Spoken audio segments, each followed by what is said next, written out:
안녕하십니까. 전하특 교수입니다. 이번 시간은 여러분들과 기체 크로마토그래피에 대해서 공부를 하도록 하겠습니다. 자, 기체 크로마토그래피라는 것은 가스상 물질을 우리가 분석하는 장치죠. 분석하는 장치인데 시료를 포집했을 때는 고체, 액체, 기체 상태로 시료를 포집할 수 있어요. 반면에 포집은 고체, 액체, 기체로 포집을 했다 하더라도 우리가 분석은 기체 상태로 만들어야지만이 기체 크로마토그래피를 이용할 수 있다는 거죠. 그리고 가장 넓은 범위로 사용할 수 있어요. 왜 그러냐면 무기물이나 유기물에 대해서 정성이나 정량 분석으로 우리가 분석할 수 있기 때문입니다. 자, 그러면 원리 및 적용 범위를 한번 살펴보도록 하겠습니다. 기체 시료 또는 기화한 액체나 고체 시료라고 그랬어요. 말씀드린 것처럼 시료는 기체나 액체나 고체가 있거든요. 그러면 기체 시료 같은 경우에는 그대로 기체 상태이기 때문에, 근데 액체나 고체 같은 경우에서는 기체로 만들어줘요. 그래서 고체나 액체를 기체로 만드는 것을 기화를 한다고 그러잖아요. 그래서 고체나 액체는 기화를 시키고 그 다음에 기체는 그대로 주입을 합니다. 자, 운반가스에 의해서, 여기서 운반가스라는 것은 시료를 운반하는 가스를 운반가스라고 해요. 그래서 시료를 운반하는 운반가스인 캐리어 가스 같은 경우에서는 시료와 반응을 해서는 안 돼요. 따라서 운반가스는 비활성 기체를 주로 사용을 하게 됩니다. 자, 운반가스에 의해서 분리, 관내에 전개시켜 기체 상태에서 분리되는 각 성분을 크로마토그래피로 분석하는 방법으로 일반적으로 무기물이나 유기물, 무기물이라는 것은 분해되지 않는 물질, 그리고 유기물은 분해되는 물질이죠. 그래서 거의 대부분의 대기오염 물질에 대해서 성분을 분석하는 정성 분석, 그리고 질량을 분석하는 정량 분석에 이용되기 때문에 상당히 넓은 범위에서 사용이 된다, 이렇게 여러분들이 생각하시면 되겠죠. 자, 그리고 전체적인 내용을 한번 정리를 해 보겠습니다. 자, 기체 크로마토그래피법에서 충전물로서 hợp착성 고체 분말을 사용할 경우에 우리가 이제 시료를 포집을 했을 때 고체 상태로 포집을 하는 경우와 액체 상태로 포집을 하는 경우가 있거든요. 그러면 기체가, 우리가 시료가 고체하고 액체가 된다는 게 아니라 우리가 시료를 포집하는 방법 자체가 고체 물질인 hợp착제를 사용하느냐 아니면은 액체 물질인 담체를 이용하느냐, 그 차이점입니다. 자, 따라서 지금 여기서 hợp착성 고체 분말을 사용을 하게 되면, 고체 분말을 사용을 하게 되면 우리가 포집하고자 하는 시료가 기체거든요. 그 다음에 우리가 고체 분말을 이용을 한다고 그랬단 말이에요. 합착성 고체 분말로. 그래서 기체 고체 크로마토그래피 이렇게 이야기합니다. 그리고 적당한 담체에 고정상 액체를 우리가 합침시킨 경우, 액체를 이용하는 경우에서는 우리가 포집하는 기체를 액체에 녹이는 거예요. 그래서 기체 액체 크로마토그래피라 이렇게 이야기하죠. 그래서 실제로 보면 기체 크로마토그래피를 이용하는데 그러니까 고체를 이용해서 시료를 포집하고 액체를 이용해서 시료를 포집하는데, 고체를 이용해서 시료를 포집하면 고체 상태라고 이야기하고 액체로 시료를 포집하면 액체 상태라고 이야기를 해요. 그래서 고체 상태를 분석하는 것을 기체 고체 크로마토그래피, 그리고 액체 상태를 분석하는 것을 기체 액체 크로마토그래피, 이렇게 이해하시면 됩니다. 자, 그러면 실제로 시료를 우리가 시료 도입부에 주입을 해야 돼요. 시료 도입부에 주입을 해야 되는데 기체 상태만 측정이 가능해요. 그러니까 뭐가 되는 거죠? 기체 크로마토그래피가 되는 거죠. 따라서 기체, 액체, 고체 시료를 도입을 합니다. 도입을 하는데 기체는 그대로 도입을 하시면 돼요. 그렇지만은 액체나 고체는 도입을 해도 분석이 안 돼요. 그래서 어떻게 하느냐면 기체로 만들어요. 기체로 만들려고 하면 열을 가해야 되겠죠? 그래서 열을 가해서 기체를 만들어요. 그걸 우리가 기화를 시킨다고 그래요. 그러면 기체든 액체든 고체든 기체가 됐어요. 그러면 뭐에 의해서? 운반가스를 우리가 캐리어 가스라고 하거든요. 비활성 기체. 다시 말해서 반응을 하지 않는, 시료와 반응을 하지 않는 기체를 사용한다고 그랬죠. 그래서 운반가스에 의해서 분리관내로 보냅니다. 자, 그 다음에 분리관으로 보내게 되면 각 성분별로 분리가 돼요. 그런데 이렇게 분리됐을 때 hợp착제라는 고체를 사용하게 되면 hợp착성의 차이, 그리고 고정상 담체, 액체라는 이제 액체성 고정상 담체를 사용하게 되면 얼마만큼 잘 녹았느냐. 그래서 hợp착성과 용해성의 차이에 따라서 시료가 포집이 돼 있을 거란 말이에요. 그래서 우리가 분리를 했을 때는 협착성과 용해성의 차이에 따라서 분리관 내에서 뭐가 달라지느냐 하면 이동하는 속도가 달라져요.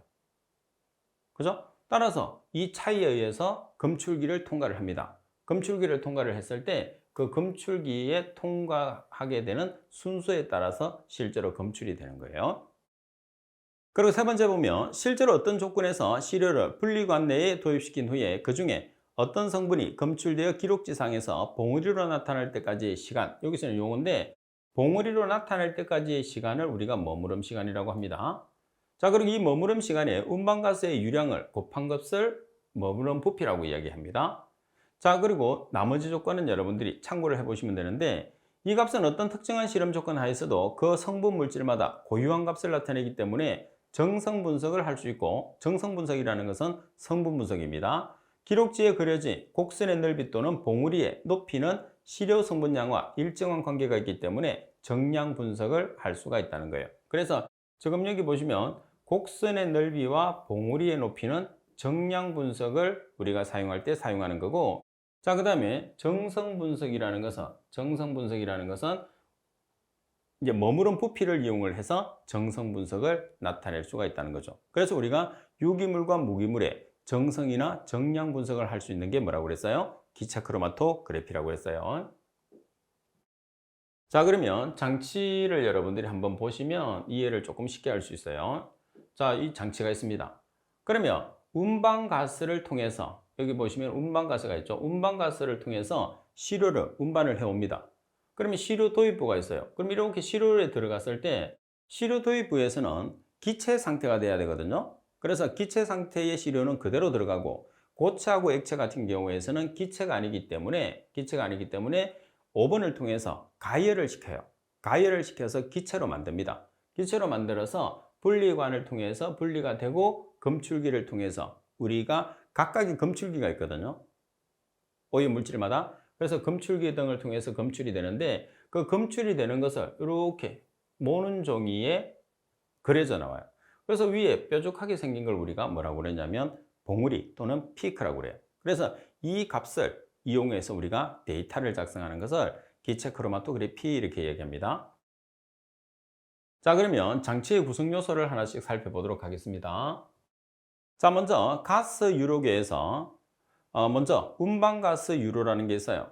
자, 운반가스 유로는 두 가지로 우리가 이루어지는데 유량 조절부와 분리관 유로로 구성되는 게 특징입니다. 분리관 유로는 시료 도입부, 분리관, 검출기, 배관 등으로 구성이 되고, 그리고 일반적으로 배관의 재료는 저항성이 좀, 부식에 대한 저항성이 큰 것, 다시 말해서 부식이 잘 안 되는 걸 써야 되죠. 그래서 일반적으로 우리가 많이 쓰는 게 스테인리스 강이나 유리 등을 많이 쓰죠. 스테인리스 강이나 유리 같은 경우에서는 부식에 상당히 강한 재질입니다. 자, 그리고 시료 도입부에 보시게 되면 주사기를 이용해서 하는 시료 도입부는 실리콘 고무와 같은 내열성 탄성체 경막이 있는 시료 기화실로서 분리관 온도와 동일하거나 또는 그 이상의 온도를 유지할 수 있는 가열 기구를 갖춰야 하고, 필요하면 온도 조절 기구나 온도 측정 기구 등이 있어야 됩니다. 자, 그리고 여기서 중요한 것은 뭐냐면 가스 시료 도입부는 가스 계량관, 자, 여기서 그리고 유로 변환 기구 두 가지로 구성이 돼요. 뭐가? 가스 시료 도입부가. 그러면 여기서 가스 계량관은 통상 0.5에서 5ml입니다. 그래서 이 사이즈가 상당히 중요해요. 가스 시료 도입부는 가스 계량관과 유로 변환 기구로 구성되어 있는데 통상 0.5ml에서 5ml로 구성되는 게 가스 계량관이라는 것을 꼭 여러분들이 숙지를 할 수 있어야 됩니다. 자, 그리고 세 번째 보면 가열 오븐이 있습니다. 자, 먼저 분리관 오븐을 여러분들이 보시게 되면 분리관 오븐은 내부 용적이 분석에 필요한 길이의 분리관을 수용할 수 있는 크기여야 된다. 당연하죠. 그 다음에 임의의 일정 온도를 유지할 수 있는 가열기구, 온도 조절기구, 온도 측정기구 등으로 구성되어 있어야 됩니다. 당연합니다. 자, 그리고 여러분들이 이제 암기하기 힘드니까 시험에서 자주 나오겠죠? 여기서 온도 조절 정밀도는 얼마 범위해야 되느냐? 플러스 마이너스 0.5도씨. 정밀도니까 정밀한 상태. 그래서 0.5도씨 플러스 마이너스 0.5도씨네. 자, 그리고 전원 전압 변동에 대해서 10%에 대해서 온도 변화는 플러스 마이너스 0.5도씨 범위 이내라고 되어 있어요. 그리고 오븐의 온도가 150도 부근일 때를 기준을 하게 됩니다. 자, 이 두 가지 내용은 여러분들 시험에서 상당히 자주 나오기 때문에 꼭 기억을 해야 돼요. 자, 그 다음에 검출기 오븐에 대한 설명을 보겠습니다. 검출기 오븐은 검출기를 한 개 또는 여러 개 수용할 수 있고 분리관 오븐과 동일하거나 그 이상의 온도를 유지할 수 있는 가열기구, 온도 조절기구 및 온도 측정기구를 갖춰야 되겠죠. 자, 이런 내용들은 여러분들이 오답으로 거의 출제를 하지 않아요. 그래서 주로 오답으로 출제할 수 있는 것은 디귿과 리얼처럼 주로 수치적인 내용에서 오답으로 많이 출제를 하겠죠. 자, 그리고 니은을 계속해서 보시면 방사선 동위 원소를 사용하는 검출기를 수용할 수 있는 검출기 오븐에 대해서는 온도 조절 기구와는 별도로 독립 작용할 수 있는 과열 방지 기구를 설치를 해야 됩니다.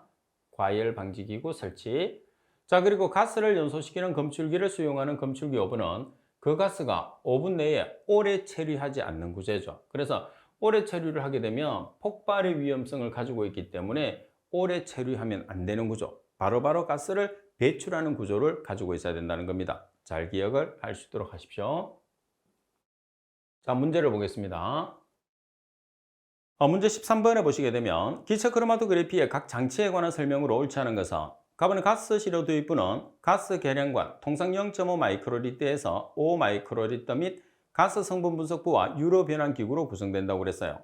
자, 여기서 가스 계량관의 사이즈가 잘못됐어요. 그러니까 단위가 잘못됐죠. 0.5에서 5라는 숫자는 맞는데 마이크로리터가 아니고 뭐예요? 밀리리터 단위가 돼야 되겠죠. 따라서 통상 0.5ml에서 5ml가 되니까 단위가 잘못됐습니다. 그리고 4번 방사성 동위원소를 사용하는 검출기를 수용할 수 있는 검출기 오븐에 대해서는 온도 조절 기구와는 별도로 독립 작용할 수 있는 과열 방지 기구를 설치해야 한다. 다음에 가스를 연소시키는 검출기를 수용하는 검출기 오븐은 그 가스가 오븐 내에 오래 체류하지 않도록 된 구조여야 한다. 다음에 분리관 오븐의 온도 조절 정밀도는 플러스 마이너스 0.5도씨 범위 이내 전원 전압 변동 10%에 대해서 온도 변화가 플러스 마이너스 0.5도씨 범위 이내, 그리고 오븐의 온도가 150도씨 부근일 때에 한다. 따라서 설명이 잘못된 것은 가번이 정답. 그래서 지금 우리가 하고 있는 내용들은 장치편이기 때문에 상당히 어려운, 환경을 공부하는 학생들한테는 어려운 파트라고 볼 수 있어요. 그래서 시험에서 주로 나오는 내용들을 집중해서 공부하는 게 여러분들이 공부를 좀 적게 하면서 답을 확실하게 맞출 수 있는 내용이라고 생각하시면 됩니다. 자, 그리고 네 번째는 검출기입니다. 검출기. 자, 검출기의 종류는 상당히 많아요. 그리고 오염 물질에 따라서 성분에 따라서 검출기를 서로 다르게 해야 되거든요. 자, 그래서 가장 먼저 나오는 열 전도도 검출기를 살펴보도록 하겠습니다. 자, 우리가 열 전도도를 줄여서 TCD라고 합니다. 그래서 Thermal Conductivity Detect라고 해서 실제로 여러분들이 우리나라 말로 열 전도도 검출기라고 줄 수도 있겠지만 TCD라고도 줘요. 그럼 여러분들은 TCD가 열 전도도 검출기라는 거, 그래서 약자와 우리나라 말로 되어 있는 것은 반드시 숙지를 해 주셔야 돼요. 어떤 걸로 나올지 모르니까. 그 다음에 열 전도도 검출기는 바로 밑에 예제에서 있는 문제에서 있는 것처럼 그대로 설명을 하고 내용을 설명한 다음에 어떤 검출기에 대한 설명인지를 묻는 문제입니다. 금속 필라멘트 또는 전기 저항체를 검출 소자로 하여 금속판 안에 들어있는 본체와 여기에 안정된 직류 전기를 공급해서 전원회로, 전류조절부, 신호검출 전기회로, 신호감쇄부로 구성되어 있는 장치가 열전도도 검출기라는 겁니다. 자, 문제 14번. 다음 기체 크로마토그래피 분석에 사용되는 검출기 중에서 금속 필라멘트 또는 전기 저항체를 검출 소자로 하여 금속판 안에 들어있는 본체와 여기 안정된 직류 전기를 공급하는 전원회로, 전류 조절부, 신호 검출 전기회로, 신호 감쇄부 등으로 구성되어 있는 검출기는, 자, 정답은 열 전도도 검출기입니다. 그죠? 그래서 열 전도도 검출기라는 답안이 되는데 여기서 우리가 열 전도도 검출기하고 여러분들이 좀 연관을 지을 수 있는 내용을 찾아야 돼요. 자, 뭐가 있을까요?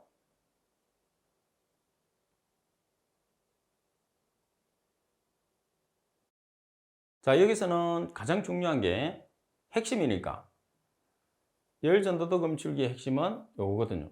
금속 필라멘트 또는 전기 저항체를 검출 소자로 한다는 게 가장 핵심이야.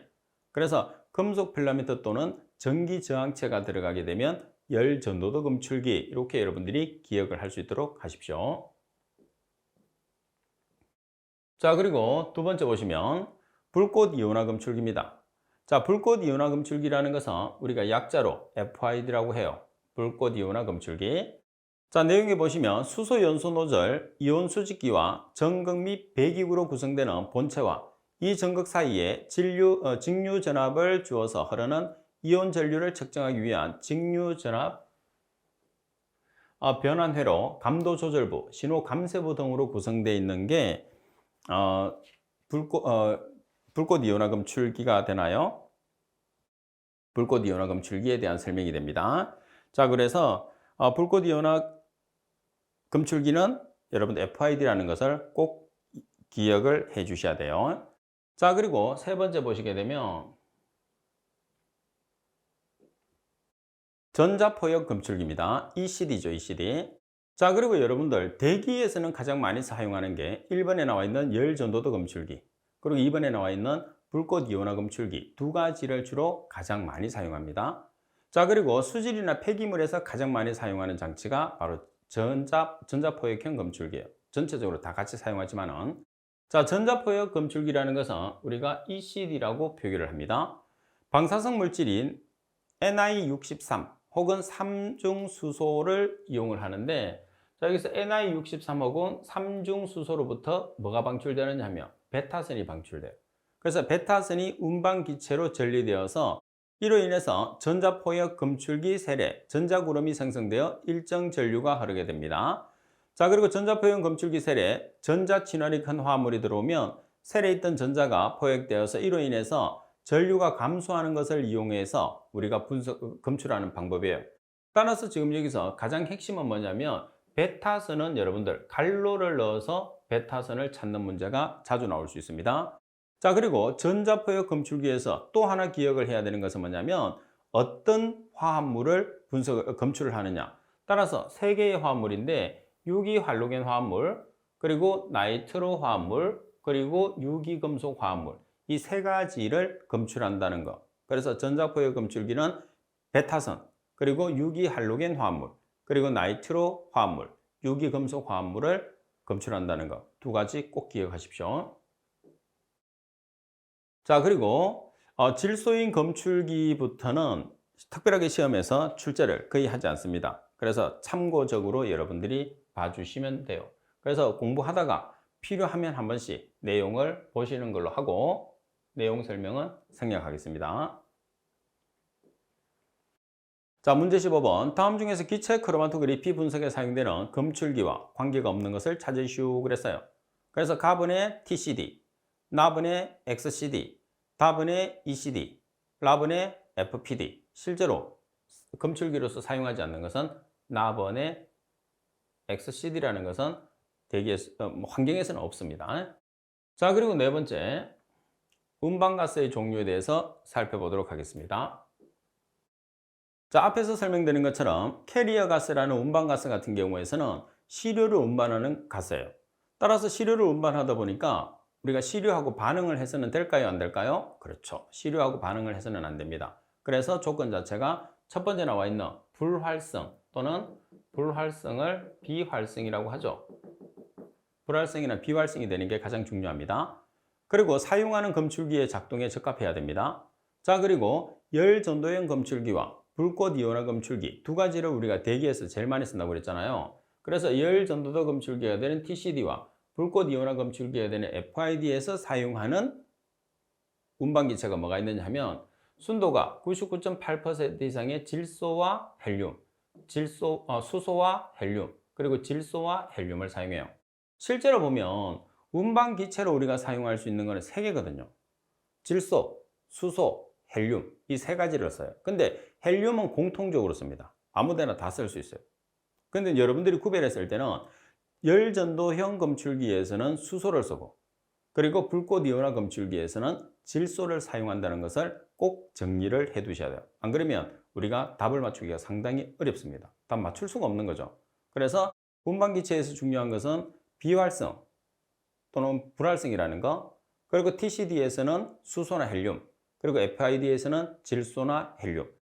운반가스의 종류로 보면 수소, 질소, 헬륨을 나타내지만 TCD와 FID에서 구별해서 나타내려고 하면 TCD는 수소와 헬륨, FID에서는 질소와 헬륨을 운반기체로 사용한다는 거 꼭 정리하시고요. 자, 문제 16번에 보면 기체 크로마토그래피에서 TCD 또는 FID에 일반적으로 사용되는 운반가스의 종류로 가장 거리가 먼 것은 운반가스는 3개가 있다고 그랬죠? 자, 헬륨 맞습니다. 질소 맞죠? 수소 맞죠? 산소 아니죠. 산소는 조연성 기체입니다. 조연성 기체. 자, 그리고 5번째 보시게 되면 자, 분리관 충전 물질 충전 방법에 대한 설명이 나와 있습니다. 자, 먼저 분리관을 여러분들이 보시게 되면 분리관은 충전 물질을 채운 내경이 2mm에서 7mm의 시료에 대해서 불활성 금속, 유리 또는 합성 수지관으로 구성이 되어 있는데 여러분들이 여기서 구성을 알고 계셔야 되는 것은 충전 물질에 대해서는 시험에서 상당히 자주 나오는 편이에요. 그럼 충전 물질이 실제로 2가지가 있죠. 고체상, 액체상. 그래서 고체라고 하면 여기 있는 것처럼 hợp착형 충전물을 뜻해요. 반면에 액체라고 하면 고정상 담체를 이야기를 합니다. 그러면 우리가 hợp착형 충전물로 주로 사용하는 게 hợp착제거든요. 그럼 어떤 hợp착제들이 있느냐? 실리카겔, 활성탄, 알루미나, 합성 제올라이트 이런 것들을 우리가 주로 hợp착형 충전물질로 써요. 그러면 여러분들 시험에서는 뭐가 나오느냐 하면 hợp착제 및 담체의 입경 범위와 분리관의 내경을 여러분들이 알고 계시는 거죠. 예를 들어서 분리관의 내경에 따라서 hợp착제 및 담체 입경의 범위를 나타내는 거예요. 그 다음에 여기서 보시면 hợp착제 및 담체 입경 범위는 2가지의 단위를 써요. 보통 우리가 마이크로미터를 쓰죠. 보통은. 근데 메시라는 단위를 사용하기도 합니다. 그래서 여러분들이 같이 기억을 해 주셔야 돼요. 그러면 지금 분리관의 직경이 내경이 직경이니까 3mm, 4mm, 4에서 5에서 6mm 3개가 있거든요. 그러면 한 개를 먼저 기억을 하는 거예요. 이렇게. 자, 분리관 내경이 4mm일 때 hợp착제와 담체 입경은 177에서 250 마이크로미터, 메시로 표현하면 80에서 60 메시가 되는 거죠. 그러면 분리관의 내경이 3mm로 작아지게 되면 177보다 작은 값, 그리고 4mm보다 크게 되면 250보다 큰 값이라고 생각을 해서 여러분들이 공부를 해주면 실제로 분리관 내경이 4mm의 hợp착제 및 담체 입경 범위만 기억을 해도 3mm와 5에서 6mm짜리를 같이 기억할 수 있는 거죠. 결론적으로는 지금 여기 나와 있는 분리관의 내경과 hợp착제 및 담체 입경 범위는 엄청나게 중요하다는 거예요. 아주 시험에 잘 나옵니다. 자, 문제를 통해서 한번 확인을 하도록 하겠습니다.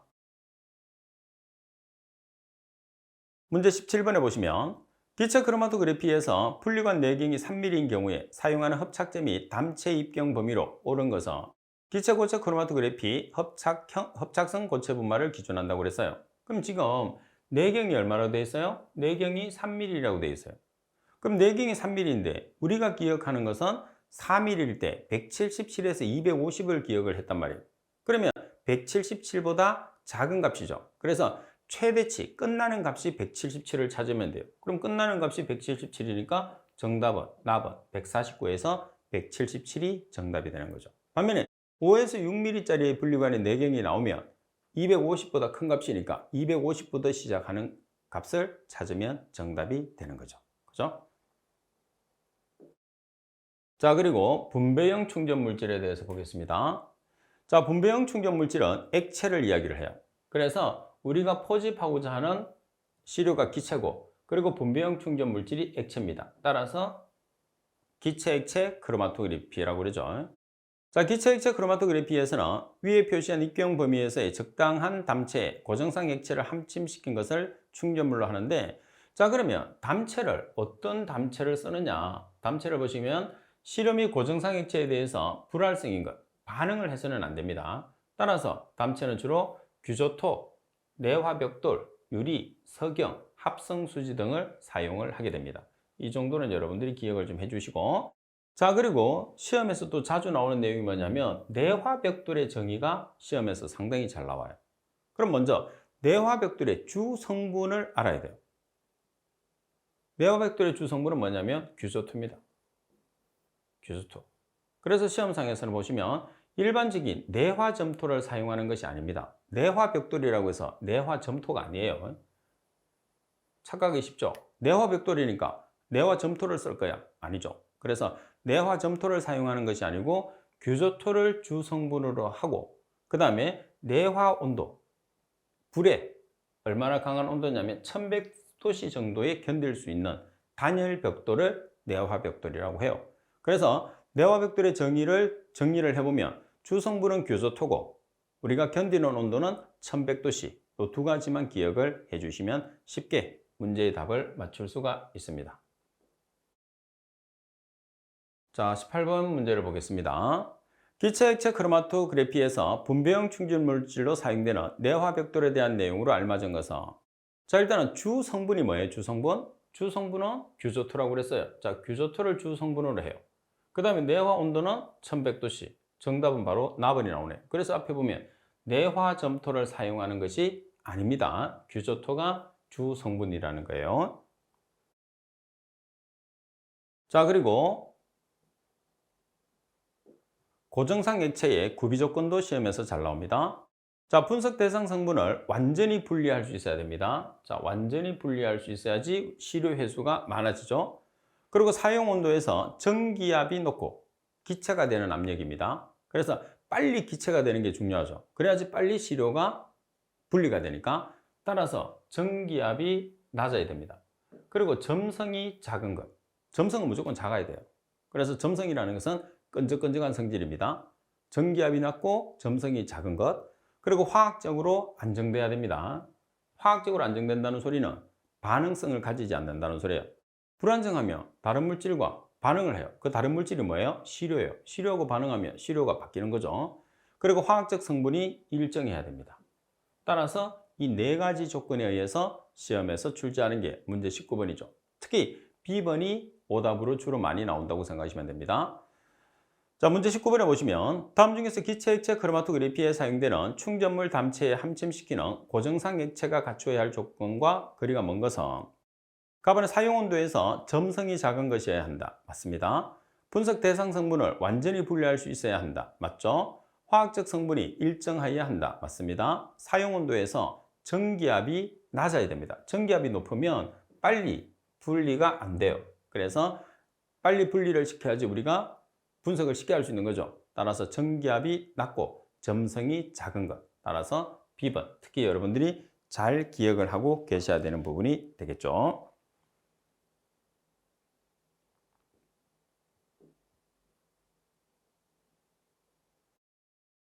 자, 그리고 일반적으로 사용하는 고정상 액체의 종류가 나와 있습니다. 자, 이 고정상 액체의 종류를 여러분들이 기억을 해 주셔야 되는데, 자, 보면 탄화수소계가 있고 실리콘계, 폴리글리콜계, 에스테르계, 폴리에스테르계, 폴리아미드계, 에테르계, 기타 여러 가지가 있어요.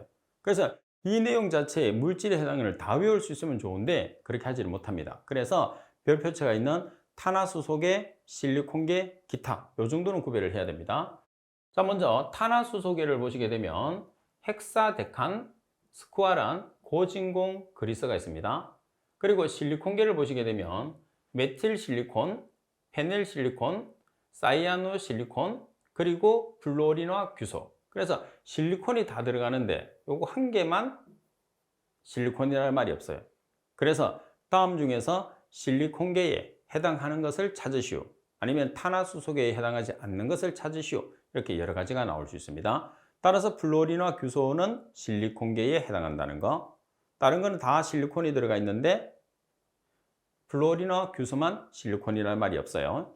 자, 그리고 기타 물질에 보시면 인산 트라이크레실, 다이에틸 폼아미드, 그리고 다이메틸 설포라는 기타. 그래서 탄화수소계에 해당하지 않는 것은, 실리콘계에 해당하지 않는 것은, 그리고 뭐 기타 물질에 해당하지 않는 것은, 이런 식으로 다양하게 문제가 출제되니까 여러분들이 잘 봐주셔야 돼요. 자, 예제 문제를 한번 보겠습니다. 자, 문제 20번에 보시게 되면 기체 액체 크로마토그래피에서 일반적으로 사용되는 고정상 액체의 종류 중에서 실리콘계에 해당하는 것은 어느 것인가 그랬어요. 그러면 실리콘계에 해당하는 것은 실리콘이라는 말이 다 들어가요. 근데 유일하게 한 개가 실리콘이라는 말이 안 들어가죠. 뭐가 있어요? 플로리나 규소. 그래서 바로 정답이 가브, 플로리나 규소가 되는 거죠. 그러니까 좀 특이한 것들이 항상 여러분들 시험에 출제합니다. 자, 오늘 이 시간 수업은 이것으로 마치도록 하겠습니다. 수고하셨습니다.